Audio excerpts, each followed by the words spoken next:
सरबराह जमीयत उलमा इस्लाम मौलाना फजल रहमान इस वक्त news conference कर रहे हैं, आपको बराह रास्त वहीं लिए चलते हैं। मर्जी की ऐसी हुकूमत बनाते हैं कि जिसको वो अपने लाठी के साथ अपनी मर्जी से हाँक सकें। तो अब ये ख्वाहिश है। दूसरी बात यह है कि सियासतदानों का किरदार भी इस हवाले से कोई इत्मीनान बख्श नहीं रहा है। उन्होंने कंप्रोमाइज़ किया है हमेशा। सिर्फ कुर्सी तक पहुंचने के लिए उन्होंने जमहूरियत पर कंप्रोमाइज़ किया है, उसूल पर कंप्रोमाइज़ किया है, समझौता करते हैं, जिसके नतीजे में फिर इस तरह एस्टेब्लिशमेंट को अपनी गिरफ्त मजबूत करने का मौका मिलता है। सो हम वो लोग हैं जो एक नज़रियाती सियासत करना चाहते हैं, लेकिन एस्टेब्लिशमेंट उसका नज़रिए से कोई ताल्लुक़ नहीं है। वो सिर्फ अपनी अथॉरिटी को मजबूत और मुस्तहकम देखना चाहते हैं, जितना उनकी गिरफ्त मजबूत हो सके उस तरफ हो जाना चाहते हैं। यही हमारा उनसे हमेशा तकाजा रहा है कि भाई आप आइन के दायरे में रहकर मुल्क की खिदमत करें, मुल्क के निज़ाम से वाबस्ता रहें। ये हमारा एक मिसाक़ मिल्ली है, और इस मिसाक़ मिल्ली की जब खिलाफ वर्जी होगी तो आइन गैर मौसर हो जाएगा, आइन बेमानी हो जाएगा।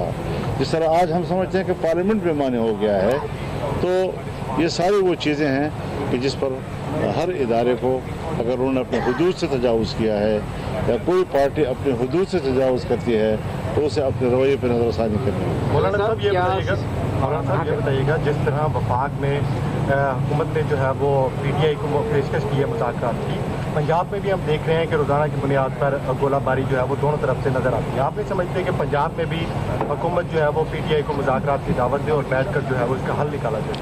मैंने तो पहले भी आपसे अर्ज़ कर दिया कि मैं सियासी आदमी हूँ और मुज़ाकरात का कायल हूँ, और मुज़ाकरात ही से मामलात ठीक होते हैं। माहौल भी होना चाहिए, वो माहौल जिसमें मुज़ाकरात की कामयाबी की उम्मीद की जा सके। अच्छा साहब, अभी आपने फरमाया कि पाकिस्तान बेमानी है और इदारे जो हैं और एस्टेब्लिशमेंट जो है वो अपनी आइनी हदूद के अंदर रहे ताकि अवाम का एतमाद भी बहाल हो, सियासतदान भी किरदार अदा करें।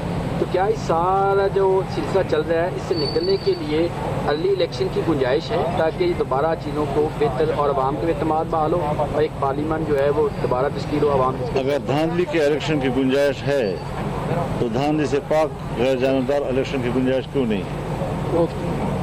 मौलाना साहब ये बताइएगा कि जो अलकादर ट्रस्ट का जो केस है उसका 3 बार नतीजे जो रिजल्ट है यानी जो फैसला है वो डिले किया गया, मोहर किया गया। अब 16 को जो है वो 17 को दोबारा सुनाया जाएगा। क्या समझते हैं कि एक तरफ तो अमेरिका में ट्रंप का इक़्तिदार जो है वो 20 को वो मनसब संभाल रहे हैं, तो क्या समझते हैं कि ये जो डिले किया जा रहा है ये क्या इसकी बुनियादी वजह कहीं NRO का मसला नहीं? देखिए, आपने क्यों ट्रंप को अपने दिमागों पर इतना सवार किया हुआ है? अमरीकियों की मर्जी है, वो जिसको अपना मुल्क का सदर बनाए। हम अपने सर पे क्यों सवार करें उसको? और इस खित्ते में अभी 2 जुमा 8 दिन हुए हैं, इस खित्ते से अमेरिका शिकस्त खाकर भागा है। अब वो पाकिस्तान के अंदर खाना जंगी की तरफ मुल्क को ले जाना चाहता है।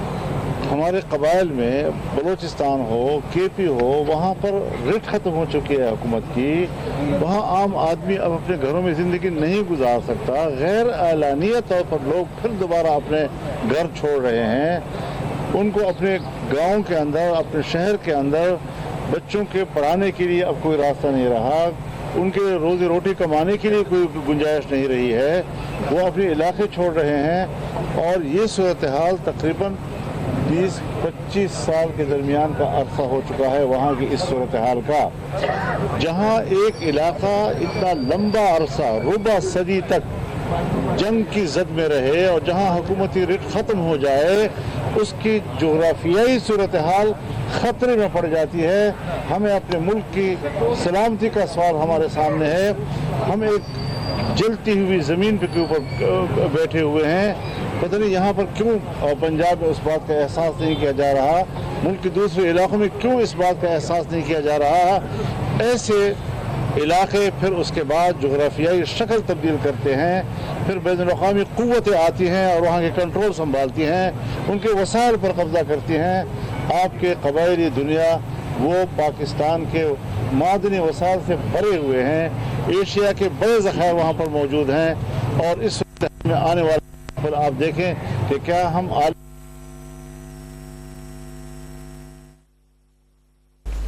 सरबराह जमीयत उलमा इस्लाम मौलाना फजल रहमान इस वक्त लाहौर में मीडिया से गुफ्तगू कर रहे हैं। कहा, आइन और कानून के मुताबिक हर इदारे को मुल्क की खिदमत करना चाहिए। जाना होगा कि हम अपने मुल्क के अंदर किसी इदारे की बालादस्ती को तस्लीम करने को तैयार नहीं है। अमेरिका की बालादस्ती को किस तरह कबूल करेंगे? अच्छा मौलाना, कोंडा जी का राइस वाला हो 2007 में बेनजीर भुट्टो और नवाज शरीफ साहब मुआहदे के तहत पाकिस्तान आए। उसके बाद ये पीछे साइफर के ऊपर जो है जिसे कहते हैं एक अच्छा खासा शोर मचा। और अब ये क्या वजह है कि जी पाकिस्तान के सियासतदानों को मजबूर किया जाता है, इसका एक दूसरा रुख भी है कि वो अमेरिका की खुशनुदी हासिल करके पाकिस्तान में हुकूमत बनाएं। उससे पाकिस्तान की सालमियत आज खतरे में नज़र आ रही है। वो कौन लोग हैं, वो कौन सी ताकतें पाकिस्तान में जो मजबूर करती हैं सियासी कुव्वतों को कि वो किसी जाके मुल्क के वहाँ से चिट लेके आए और यहाँ पे हुकूमत संभाल रहे? इसको रुकना चाहिए। मेरे ख्याल में थोड़ा सा आप हजरात को भी गौर कर लेना चाहिए। अभी पार्लियामेंट में ताज़ा 26वीं आईनी तरमीम हुई। अब उसमें मुज़ाकरात करने वाली पार्टी हुकूमत के मुकाबले में सिर्फ JUI थी, अकेले JUI थी। ना अयूब खान के ज़माने की तरह कोई डैक बना उसके लिए, ना PNA था, ना MMA था, ना 18वीं तरमीम की तरह पूरी पार्लियामेंट की सारी पार्टियां बैठी हुई थी।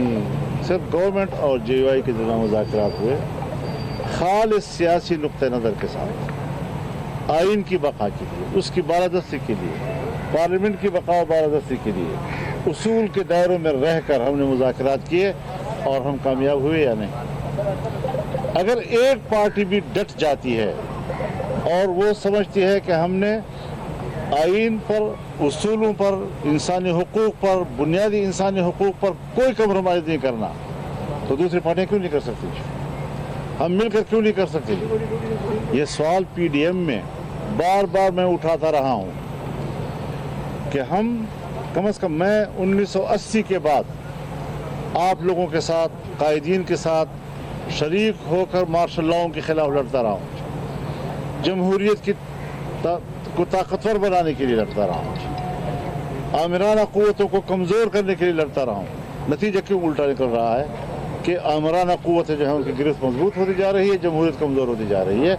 ये खामियां हमारे अंदर हैं, सियासतदानों के अंदर हैं, इनको हमें दूर करना होगा और एक खुद एतमादी अपने अंदर लानी होगी। अगर हम एक पार्टी खुद एतमादी के साथ गुफ्तगू करके सूरत हाल को पलट सकते हैं, बाकी पार्टी क्यों नहीं कर सकती? अच्छा सर, सवाल ये है कि जब आईनी तरमीम की बात हो या इलेक्शन में धांधली की तो अपोजिशन एक पेज पर नहीं दिखाई देती, लेकिन अगर हम हुकूमत और उनके इत्तेहादियों को देखें तो बज़ाहिर इख्तलाफ भी करते हैं, लेकिन किसी भी मामले में वो आईनी तरमीम हो तो उसमें यकजहती का मुजाहरा करते हैं। बिल्कुल, ये भी हमारा पहला तजर्बा था कि 8 अरकान की कौमी असम्बली की अपोजिशन, उसने मुज़ाकरात किए और 90 से ज़्यादा की अपोजिशन जमात को साथ चलाया। हमने मुसलसल एतमाद में रखा, हुकूमत से मुज़ाकरात भी करते थे, अपोजिशन जमात को एतमाद में भी रखते थे और दोनों को किनारे पहुंचाया अल्हम्दुलिल्लाह। और इत्मीनान के साथ एक बाकायदा एक अमेंडमेंट हुई आइन के अंदर। तो इस तरीके से कि अगर हम उसूल पर हों तो मैं उसूल हर एक से मनवा सकता हूँ, क्योंकि उसूल से कोई झगड़ा नहीं किया करता, सही बात और आइन के तहत हो से कोई झगड़ा नहीं किया करता। मतलब सिर्फ ये नहीं है कि हुकूमत का है तो फिर हमने हर हालत में मुखालफत करनी है, अपोजिशन का है तो हमने हर हालत में हिमायत करनी है। नहीं, अगर हम उसूल के ताबे चलेंगे तो हम हुकूमत को भी आमादा कर सकते हैं, अपोजिशन को भी आमादा कर सकते हैं और इसका तजर्बा हमने कर लिया और उसमें हम कामयाब हुए। मौलाना साहब, अफगानिस्तान की सूरत बड़ी कशीदा है पाकिस्तान के साथ, इसका क्या हल समझते हैं? क्योंकि हमारा हमसाया मुल्क है, उसके साथ पुरअमन ताल्लुकात होना बहुत ज़रूरी है बॉर्डर पर, लेकिन मुसलसल कशीदगी है पिछले 2 माह से। आपका इंफ्लुएंस भी है آپ کیا سمجھتے ہیں کہ حل کیا ہے افغانستان؟ اچھا سر، اس میں ایڈ کر لیں فریقین جو مذاکرات کے ہیں، آپ نے بھی صورتحال بتائی ہے قبائلی علاقوں کی، افغانستان کے حوالے سے بھی فریقین کو مذاکرات کے حوالے سے کیا مشورہ دیں گے تاکہ داخلی سطح پر ہم مضبوط ہوں اور بیرونی جو چیلنجز ہیں ان کا مقابلہ کریں؟ دیکھیے، افغانستان اور پاکستان ایک دوسرے کے لیے لازم موضوع ہیں۔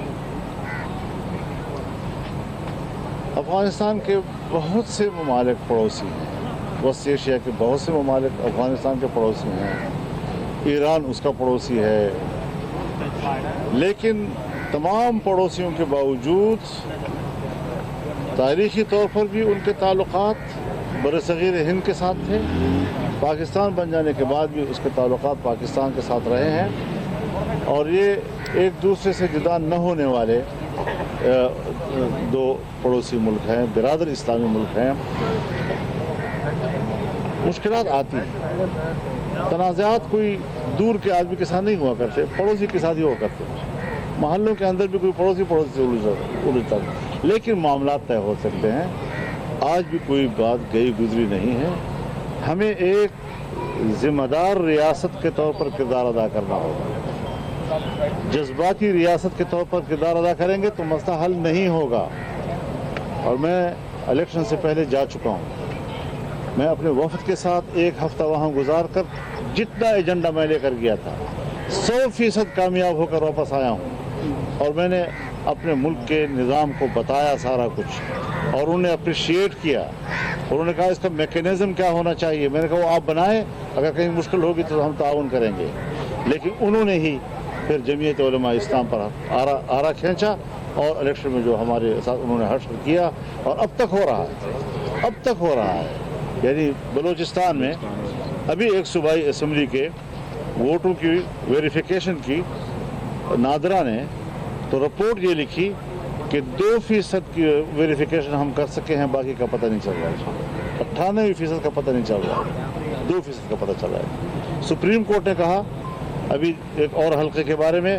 کہ 5000 ووٹ جو ہیں اس کا کوئی پتہ نہیں چل رہا، 15 الیکشن پولنگ اسٹیشن کو دوبارہ الیکشن کراؤ، سب کے سب پر ہم جیتے ہیں۔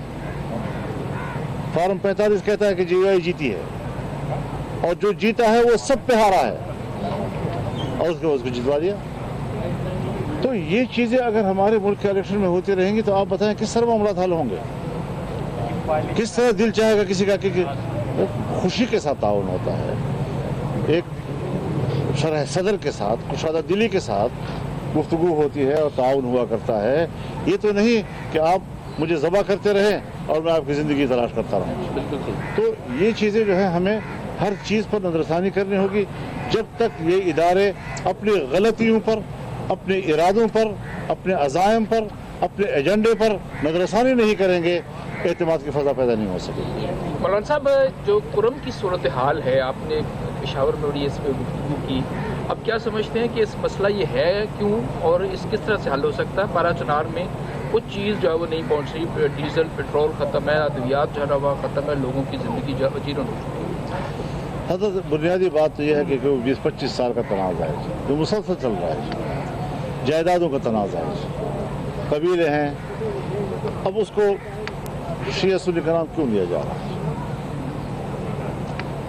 یہ جو ہمارے ہاں ایک روایت چل پڑی ہے کہ اگر آپ کے محلے میں کوئی سنی رہتا ہے، کوئی شیعہ رہتا ہے، کوئی وہابی رہتا ہے، کوئی اہل سنت رہتا ہے آپس میں، تو محلے کے اندر اگر کوئی ان کا تنازع ہے کسی پلاٹ کے اوپر، کسی دیوار کے اوپر، کسی لین دین کے معاملے میں، اس کو مسئلے کی جھگڑا کیوں قرار دیا جاتا ہے؟ وہ خالصاً کا آپس کا جھگڑا ہوتا ہے، کاروباری معاملہ ہوتا ہے آپس کا۔ اگر وہاں پر قبائلی ایک تنازع ہے تو قبائلی تنازع کو ریاست طے کرے نا، کیوں اس کے خلاف جو ہے فرقوں کو اٹھاتے ہیں؟ اور عجیب بات یہ ہے کہ ساتھ میں کوہاٹ پڑا ہوا ہے، شیعہ آبادی پڑی ہوئی ہے، ہنگو پڑا ہوا ہے جو شیعہ سنی آبادی پر مشترک علاقے ہیں، وہاں تک ان کی گرمی نہیں پہنچ رہی جو پڑوس میں ہے، اور یہ گرمی کراچی تک پہنچ جاتی ہے، لکھنؤ تک پہنچ جاتی ہے، تہران تک پہنچ جاتی ہے۔ یہ کون سی گرمی ہے؟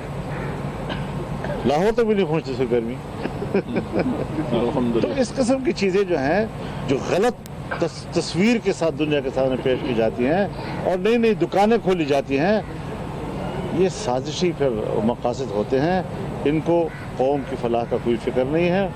जमीयत उलमा इस्लाम का एक प्लान है कि हम उस प्लान के तहत वहाँ पर कबाइल की अपनी मुदाखलत के साथ, खुद कबाइल की मुदाखलत के साथ वहाँ पहुँचे, उसमें किरदार अदा करें, लेकिन अगर इदारे रास्ता छोड़ देते, अगर वो समझे कि नहीं सब चीज़ें हमारी मर्जी के मुताबिक एक दिन का भी हमारे बगैर के नहीं हिलना, तो फिर कैसे मामला हम करेंगे, कैसे कोई किरदार अदा करेगा। किरदार अदा करने के लिए खुद एतमादी चाहिए, और खुद एतमादी के साथ हम कोई भी किरदार अदा करने को तैयार हैं। एक इदारे के रोल प्ले के बगैर कामयाब हो सकते हैं। ये बात हो गई है। बहुत शुक्रिया, मेहरबानी, बहुत शुक्रिया, बहुत शुक्रिया।